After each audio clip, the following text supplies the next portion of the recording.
Witwa Fifi. Witwa Fifi. BF Suma uyimaze mu gihe kingana gute? Imyaka 2. Imyaka 2. Muri iyo myaka 2 umaze muri BF Suma ni ikihe kintu kabisa ubona BF Suma yaba yarahinduye mu buzima bwawe ukavuga ngo BF Suma yogere?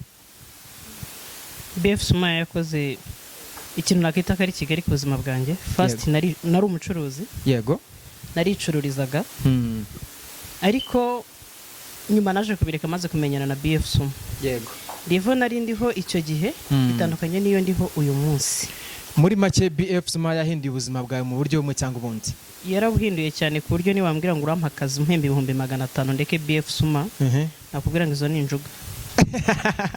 Reka hanze hano ngaha hari amakampani menshi agiye atandukanye atuburira abantu ugasanga arabwira ngo zana amafaranga aya naya kugira ngo winjire muri kampani yacu ube umufatanyabikorwa ndetse na kampani yacu, ugasanga mu by'ukuri nubwo bari muri ibyo bintu ni injuga nk'uko bivuze. Wabwira iki abantu bari muri ayo makampani cyangwa se bagenda bisanga muri ayo makampani? Inama imwe nabaha nuko BF Suma ari kampani ishingiye ku kuri. Yego. Impamvu mvuga ngo ni kampani ishingiye ku kuri nuko BF Suma first ni win-win. Yego.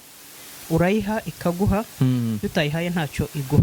Itaye ntacyo iguha. Ntabwo rero ishobora kugutuburira igihe ntacyo wayihaye. Nkuko nawe ntayo utayituburira kuko ntacyo wayishyizemo. Uyibaza ibyo wayihaye.